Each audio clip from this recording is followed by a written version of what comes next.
yosh iste'dod egasi qo'llab-quvvatlab turasizlar va albatta shu xalqaro innovatsion universitetining talabalari ham hammasini mana shu zo'rtlik telekanalida birma-bir ko'rishni Xudo xolasa yaxshi niyat qilib tilab qolamiz. Sog' bo'linglar, salomat bo'linglar, ijod qilishdan to'xtamanglar, o'zingizlarning ustingizda ko'proq ishlanglar.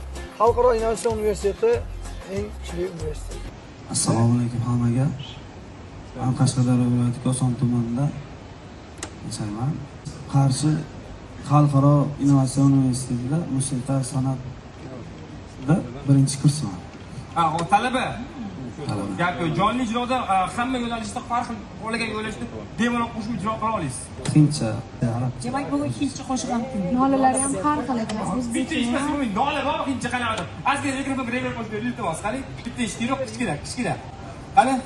Ruhidu jannati meri.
O'zi aslini olganda o'rtoqlar O'zbekiston talant, qobiliyatlar mamlakati va